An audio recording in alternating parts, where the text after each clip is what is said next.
ओंकारेश्वराय नमः। भक्तों, प्रसिद्ध द्वादश ज्योतिर्लिंगों में आज मैं आपको ओंकारेश्वर ज्योतिर्लिंग के संबंध में जानकारी देने जा रही हूँ।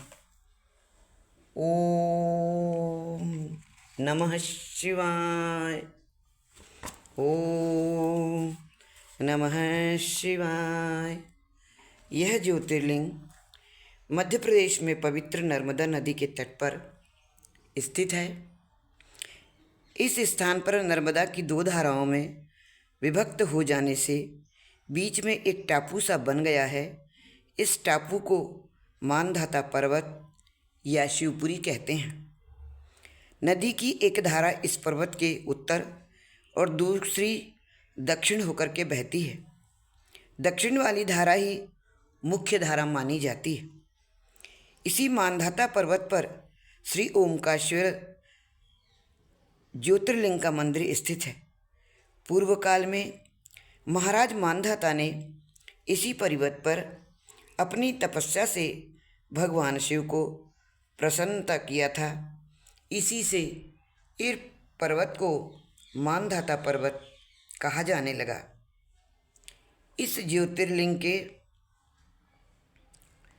मंदिर के भीतर दो कोठरियों से होकर के जाना पड़ता है। भीतर अंधेरा रहने के कारण यहाँ निरंतर प्रकाश जलता रहता है। ओंकारेश्वर ज्योतिर्लिंग मनुष्य निर्मित नहीं है, स्वयं प्रकृति ने इसका निर्माण किया है। इसके चारों ओर हमेशा जल भरा रहता है। संपूर्ण मानधाता पर्वत ही भगवान शिव का रूप माना जाता है। इसी कारण इसे शिवपुरी भी कहते हैं। लोग भक्तिपूर्वक इसकी परिक्रमा भी करते हैं। कार्तिक पूर्णिमा के दिन यहाँ बहुत भारी मेला लगता है। यहाँ लोग भगवान शिव जी को चने की दाल अर्पण करते हैं। रात्रि की शयन आरती का कार्यक्रम भी बड़ी भव्यता के साथ होता है। तीर्थयात्रियों को इसके दर्शन अवश्य करना चाहिए। इस ओंकारेश्वर ज्योतिर्लिंग के दो स्वरूप हैं। एक को अमलेश्वर नाम से जाना जाता है, दूसरा जो दक्षिण तट पर है ओंकारेश्वर से थोड़ी ही दूर हटकर है। पृथक होते हुए भी दोनों की गणना एक ही में की जाती है। लिंग के दो स्वरूप होने की कथा पुराणों में इस प्रकार दी गई है। एक बार विंध्य पर्वत ने पार्थिव अर्चना के साथ भगवान शिव की 6 मास तक कठिन उपासना की। उनकी इस उपासना से प्रसन्न होकर भूत भावन शंकर जी वहाँ प्रकट हुए। उन्होंने विंध्य को उनके मनोवांछित वर प्रदान किए। विंध्याचल की इस वर प्राप्ति के अवसर पर वहाँ बहुत से ऋषिगण और मुनि भी पधारे। उनकी प्रार्थना पर शिवजी ने अपने ओंकारेश्वर नाम के लिंग के दो भाग किए।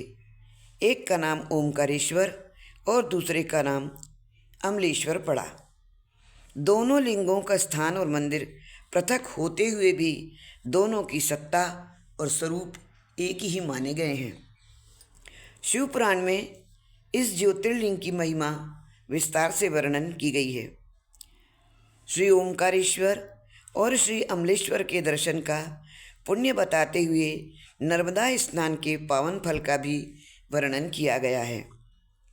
प्रत्येक मनुष्य को इस क्षेत्र की यात्रा अवश्य ही करनी चाहिए। लौकिक पारलौकिक दोनों प्रकार के उत्तम फलों की प्राप्ति भगवान ओंकारेश्वर की कृपा से सहज ही हो जाती है।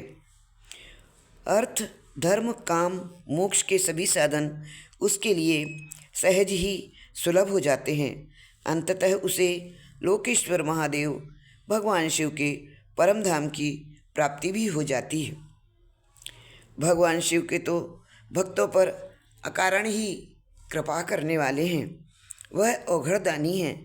फिर जो लोग यहाँ आकर उनके दर्शन करते हैं उनके सौभाग्य के विषय में तो कहना ही क्या है। उनके लिए तो सभी प्रकार के उत्तम पुण्य मार्ग सदा सदा के लिए खुल जाते हैं। भोलेनाथ उन पर असीम कृपा बरसाते हैं।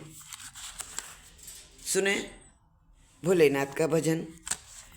तू ही छावन है, तू ही छावन है, तू ही किनारा ढूंढता है तू किसका सहारा, ढूंढता है तू किसका सहारा।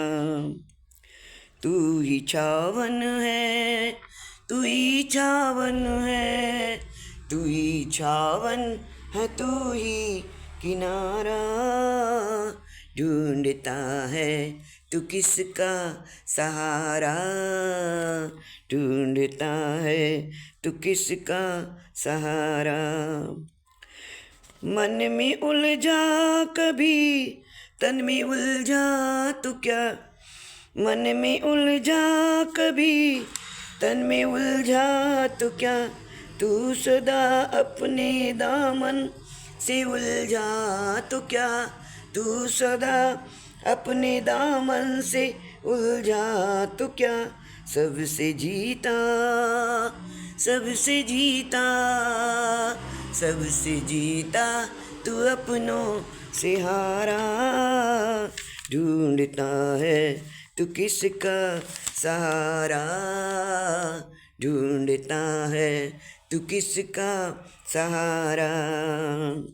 तू ही छावन है, तू ही छावन है, तू ही छावन है, तू ही किनारा ढूंढता है तू किसका सहारा, ढूंढता है तू किसका सहारा।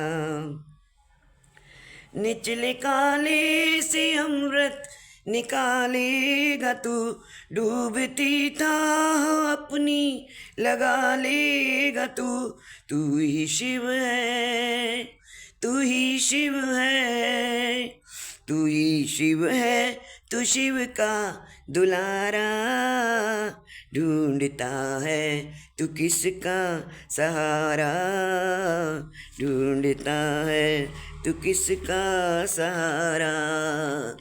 तू ही छावन है, तू ही छावन है, तू ही छावन है, तू ही किनारा ढूंढता है तू किसका सहारा, ढूंढता है तू किसका सहारा।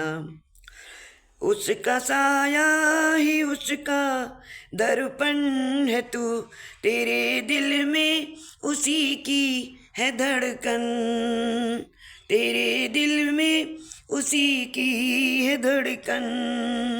तेरी आँखों में, तेरी आँखों में, तेरी आँखों में उसका इशारा, ढूंढता है तू किसका सहारा, ढूंढता है तू किसका सहारा। पाप क्या पुण्य क्या ये भुला देगा तू, कर्म पर फल की चिंता मिटा देगा तू। ये परीक्षा न होगी दोबारा, ढूंढता है तू किसका सहारा, ढूंढता है तू किसका सहारा। तू ही छावन है, तू ही छावन है, तू ही छावन है, तू ही किनारा ढूंढता है तू किसका सहारा, ढूंढता है तू किसका सहारा। हर हर महादेव शंभू।